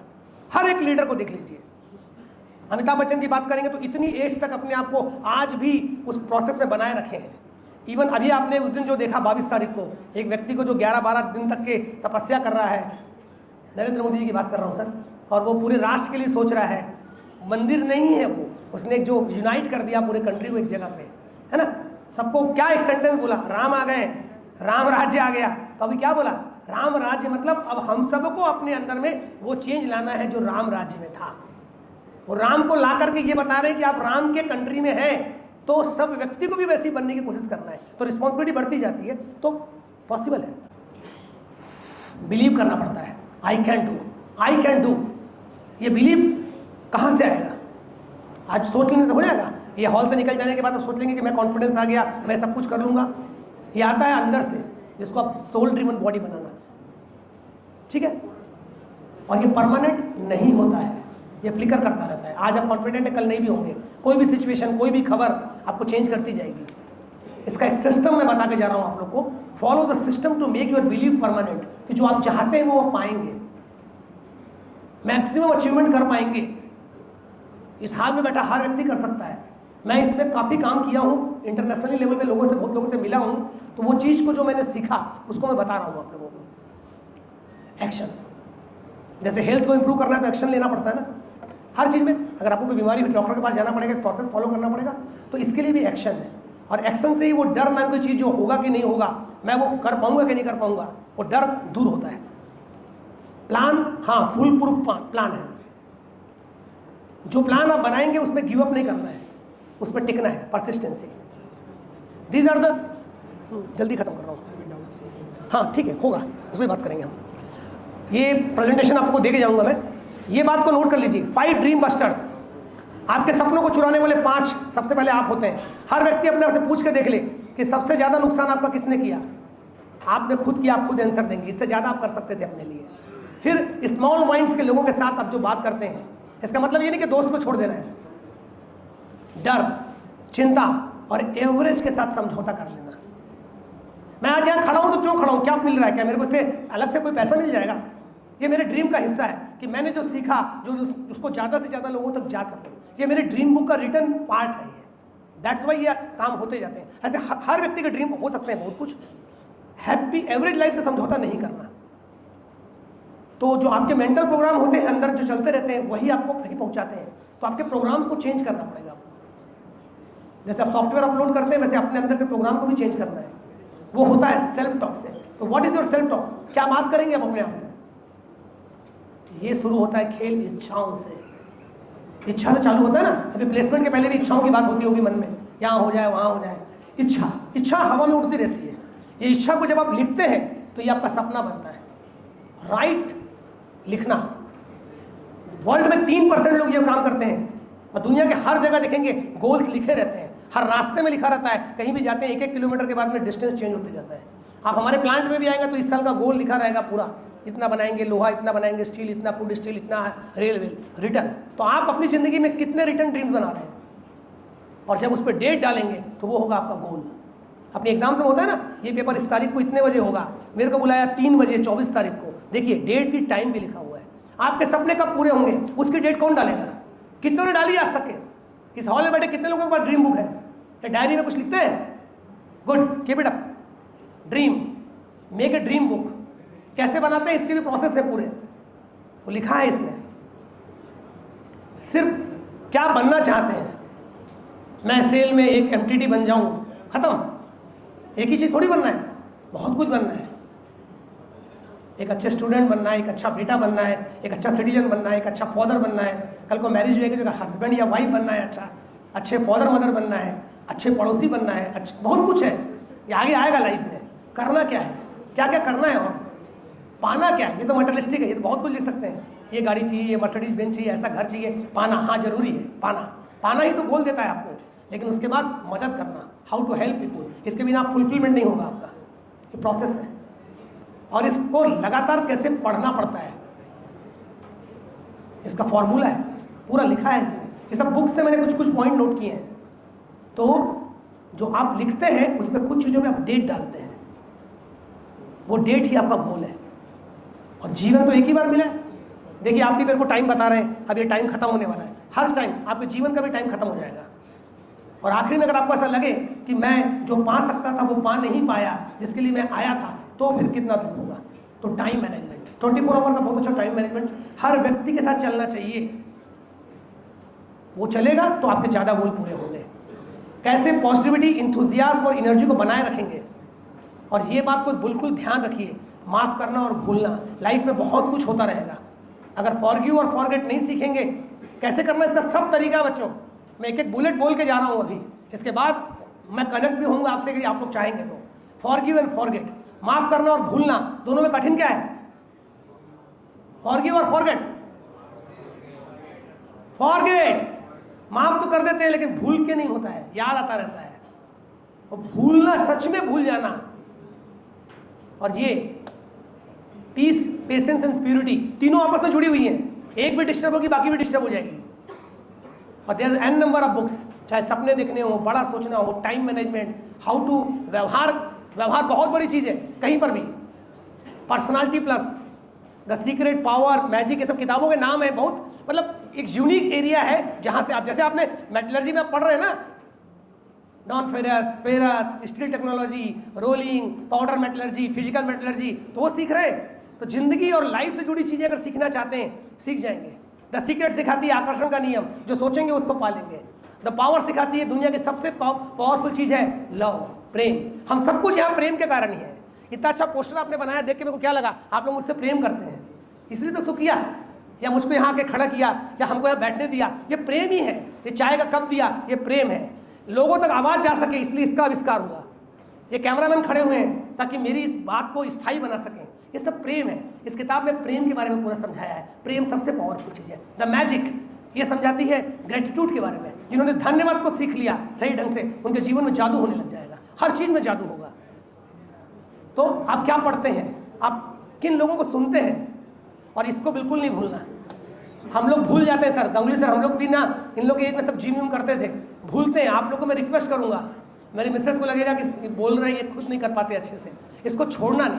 कुछ भी करिए, योगा, जिम, जॉगिंग, एनीथिंग, यहाँ बहुत कुछ लिख सकते हैं, हरदम भूलिएगा मत। अपने 24 आवर के जो टाइम मैनेजमेंट में आज तो कर रहे होंगे, आगे भी इसको जारी रखिए, क्योंकि आप सिर्फ एक बॉडी नहीं है, माइंड भी है, सोल भी है। ये तीनों का एक साथ ध्यान रखना है। ये एक छोटी सी चीज़ और आ जाती है, ये वो सब बातें बोला मैं आपको, forgive, forget, peace, patience, purity, इसमें मदद करेगा। पूजा, ध्यान, भक्ति, इबादत जैसे भी हो, don't be egoistic. In all sense में ये चीज़ों को भी रखना है लाइफ में। इस एज में पता नहीं आप लोगों को मेरी बात कितनी इंपॉर्टेंट लग रही होगी, लेकिन ये बहुत इंपॉर्टेंट चीज़ें हैं, ठीक है? क्योंकि leave A mark before leaving the world, क्योंकि एक लाइफ मिलती है। तो आज मैं NIT रायपुर का स्टूडेंट हूँ और मैं यहाँ मेटलर्जी में पढ़ने आया हूँ। मैं एक कोर सेक्टर में एक जॉब लगा लूँगा या मेरा प्लेसमेंट हो जाएगा, खेल खत्म। फिर उसके बाद कौन लीड करेगा आपको? घर से तो निकल ही चुके, पेरेंट्स तो छूट गए, अब दोस्तों के साथ है, फिर एक जॉब में चले जाएंगे, एक बॉस होगा और कुछ लोग होंगे। क्या वो सरदम आपको लीड करेंगे? वो सब खुद अपने जीवन से परेशान है। Be a soul driven body. आप अपने आप को लीड करिए, कोई और लीड करने नहीं आएगा, और इस प्रोसेस में अपने आप को जानिए ज़्यादा से ज़्यादा। तो ये जो मैं बनाया हूँ प्रेजेंटेशन, इसमें हमने मेटलर्जी की बात भी हम कर सकते हैं, पर बेसिकली मैं चाहता हूँ कि आप लोग ड्रीमर बने, अपनी ड्रीम बुक्स बनाएं, हर एरिया की किताबों को पढ़ें जैसे मेटलर्जी पढ़ते हैं, और अपने आप को इम्प्रूव करें। Thank you sir. पूछने के लिए अगर मैं एंसरेबल हुआ तो पूछ सकते हैं।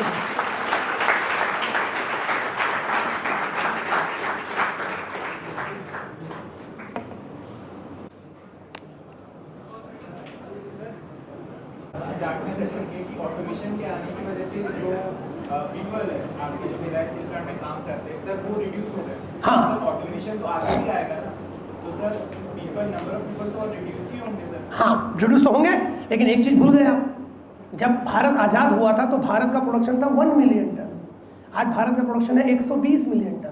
तब प्लांट कितने थे? मैसूर में एक प्लांट था, टाटा का एक प्लांट था, आज कितने प्लांट हैं? कितने एम्प्लॉय काम कर रहे हैं स्टील सेक्टर में तब और अब? तो ऑटोमेशन आएगा तो अलग तरह के काम भी आएंगे उसके हिसाब से। तो ये डरिए मत, ये आप अपनी जगह बना लेंगे, ठीक है? गांधी जी ने बोला है कि हर आदमी के लिए सब कुछ है, बस लालची के लिए कम पड़ जाता है। तो अपन तो अपनी नीड के हिसाब से काम कर रहे हैं ना, मिलेगा। कोई व्यक्ति ऐसा नहीं जिसको जॉब नहीं मिलेगा। हाँ, हो सकता है वो जैसा सोचता हो उसके ड्रीम का जॉब उसको ना मिले, सेटिस्फैक्शन न मिले, लेकिन काम सबके पास है। क्योंकि मैं देख रहा हूँ अनपढ़ लोग हैं जो बिल्कुल नहीं पढ़े, उनके पास भी काम है। तो आप लोग तो एजुकेटेड लोग हैं, आप लोग के पास बहुत काम है। हाँ, आपके लेवल जो आपने बनाया, जो गोल सेटिंग किया, शुरुआत हो सकता है वैसी ना मिले आपको। मैं जब डिप्लोमा करके ज्वाइन किया था तो एक नौकरी मिल गई, बहुत बड़ी बात थी। 5-6 साल तक समझ में नहीं आ रहा था। एक कावासाकी खरीद लिए, घूम रहे, खुजराहो जा रहे, पचमढ़ी जा रहे, राजा हो गए, क्योंकि बाकी लोगों को तो नौकरी नहीं मिली दोस्तों को। तो ऑफिसर होने में 6 साल लग गया। तो आप जो बोल रहे हैं बिल्कुल डरिए मत, सब कुछ होगा, आगे बढ़ती जाएगी, कंट्री आगे बढ़ेगी और एरियाज खुल रहे हैं, नए नए एरियाज आ रहे हैं, ठीक है? आप अभी कौन से ईयर में हैं?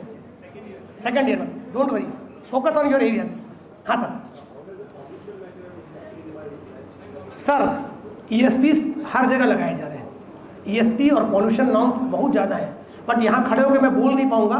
पब्लिक सेक्टर को थोड़ा आसानी से छोड़ दे रहे हैं, क्योंकि भारत सरकार का प्लान है ना। परंतु ये लाल धुआं, काला धुआं नॉट परमिटेड सर। सब जगह ESP लगाना है, नॉर्म्स है पूरा। हमने ब्लास्ट फर्नेस 7 में लगा दिया, BFET में ऑलरेडी है, कर रहे हैं सर जी। और पूछिए प्लीज।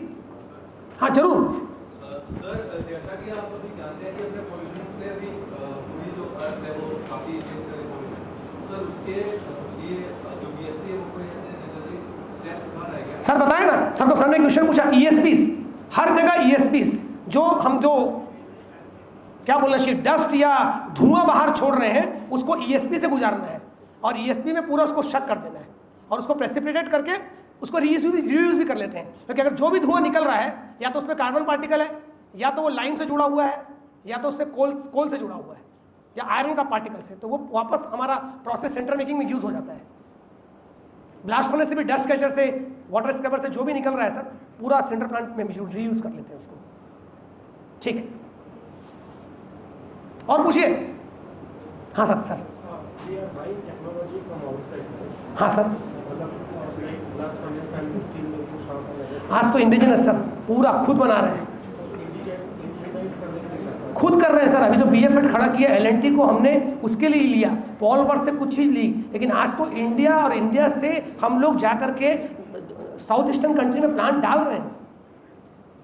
अब ऐसा कुछ चीज़ नहीं रही। हाँ, कुछ चीज़ें हम लोग लेते हैं, जैसे कोल्डस इंजेक्शन सिस्टम था, उसमें हमारी एक्सपर्टीज़ नहीं है, तो उसमें हमने इटली से किसी से डेनेली कोरस की हेल्प ली, प्लांट स्टेबल हो गया, हमने डाल दिया। अब हम खुद बना लेते हैं वो सारी चीज़ें। जैसे हमारे BF4 में, BF5 में जो हमने CDI चालू किया, हमारा इंडिजिनस है। शुरुआत में BF6 में जब CDI आया था तब हमने हेल्प लिया था डेनेली कोरस से, अब हम अपना खुद कर ले रहे हैं। और पूछिए सर। मैडम,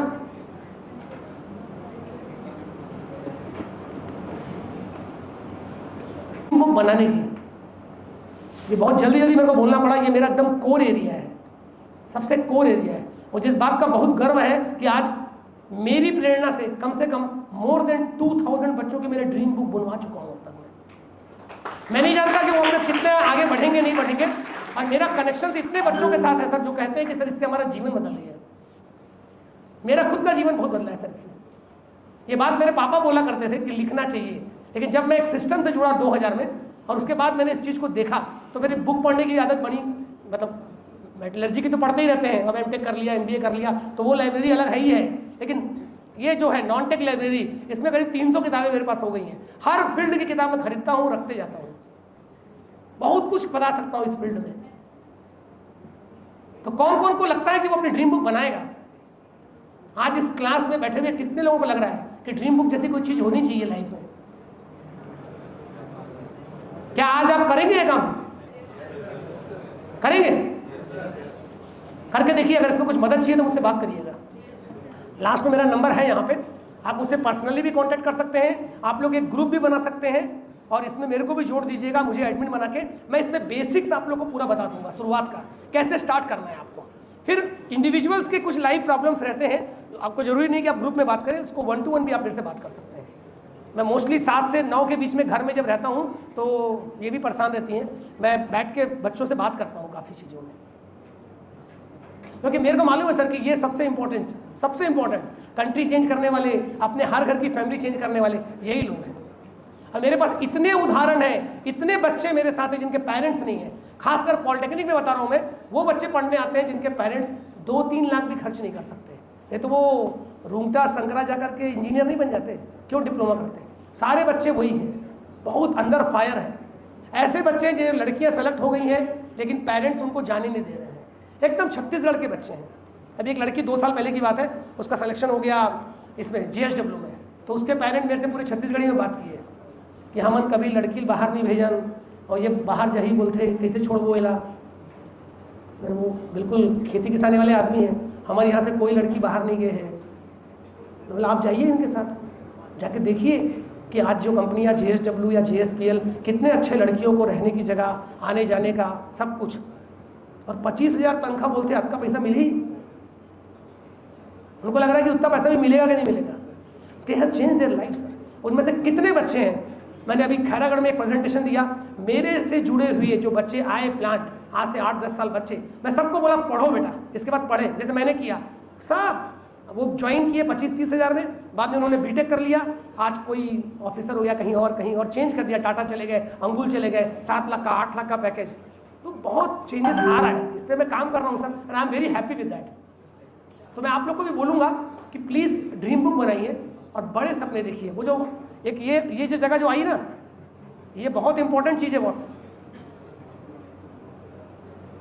ये बनना, करना, पाना, मदद करना, ये 40 ड्रीम लिखने में मदद करेगा आपको। इस पर काम करके देखिए कौन कौन लिख पाता है। मैं चैलेंज कर रहा हूँ आप लोगों को। कुछ भी लिखिए, वो आपका ड्रीम है। मैं नहीं बोल रहा हूँ कि मुझसे शेयर करिए, सोचना चालू करिए। पाना तो बहुत कुछ लिख सकते हो, पाना बहुत आसान है, क्योंकि हर आदमी को भौतिक चीज़ों की बहुत इच्छा होती है ना। बनना क्या क्या है आपको, करना क्या क्या है। जैसे मैंने अपने जीवन में सब कुछ पाया सर, मुझे ऐसा लगता है, मैं ग्रीडी नहीं हूँ।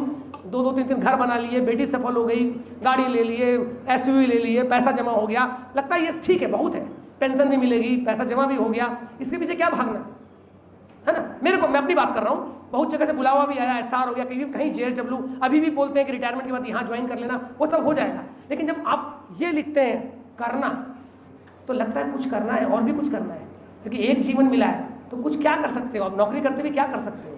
तो कुछ बातें जो बताई भी नहीं जा सकती यहाँ पे, कुछ सेवा से जुड़े हैं या कुछ निस्वार्थ भाव से कुछ काम कर रहे हैं या कुछ लोगों को पढ़ा रहे हैं, वो अलग चीज़ हो गई, छोटे लेवल पे कर सकते हैं। ये मेरे को लगता है कि मैं बच्चों से जुड़ सकता हूँ, कनेक्ट हो सकता हूँ। तो मेरे को by the grace of God चल के आते हैं बच्चे लोग प्लांट में, तो मेरे को करना क्या है, इन लोग से बात ही तो करनी है। और हर साल एक बैच से दूसरी बैच को मेरा नाम चला जाता है, और आज देखिए आप लोग ने मेरे को बुलाया। मैं बहुत गौरवान्वित फील कर रहा हूँ कि मैं NIT के सभागार में हूँ और आप लोग मुझे स्पीकर पर मिला। ये करना का ही मेरे को एक इनाम मिला है। क्या करना है, कुछ नहीं करना है। जो बच्चे भिलाई स्टील प्लांट आते हैं, घूमते रहते हैं, तो थोड़ा आओ बैठेंगे, चाय पिलाया, बैठाया, कहाँ घूमे, देखे और हमारा थोड़ा एक्सपीरियंस शेयर किए। तो इन लोग को लगता है यार ऐसा तो कोई मदद नहीं करता इस तरह का, तो आप थोड़ा यूनिक लग जाता है। अब विशाल मेरे को बोला कि सर मैं आपको रायपुर बुलाऊंगा, ठीक है चलो, और he has done it. Thank you Vishal, thank you very much.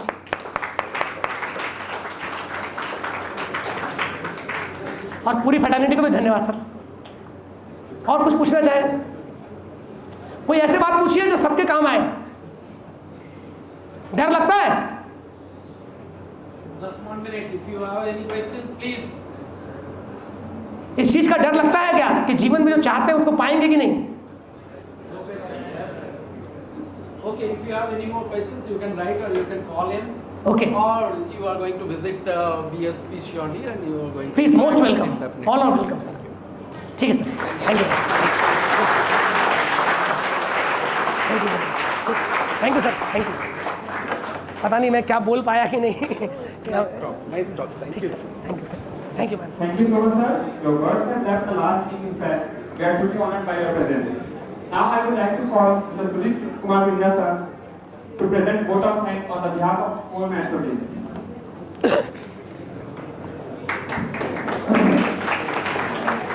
It was really a very insightful and pleasant talk and informative, not only for students but also for faculty as well. So just a common vote of thanks from my end.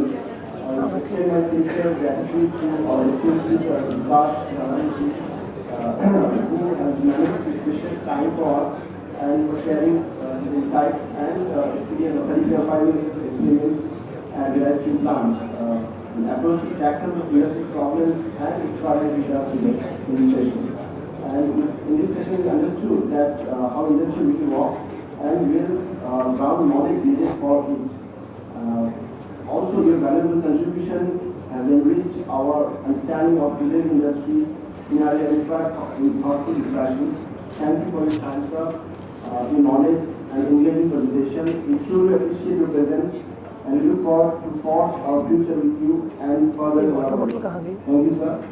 Special thanks to Team Metro, Metro Society and Raipur, who is working hard for his students to make right, like growing Metro and all faculty members and staff of our branch who left no stone unturned for his students to give best knowledge in this field. Also the students who manage their busy schedule to attend this valuable session, the first year, second year student especially, and make this event successful. Thank you once again all for this event successful and memorable one. Thank you all.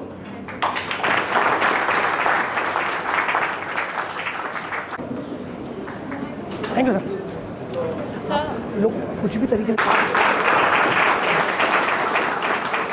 आप लोगों को बहुत बहुत धन्यवाद, आप और आपके seniors, thank you. आप लोग मुझको कभी भी याद करिए सर, आगे बच्चों के लिए जैसे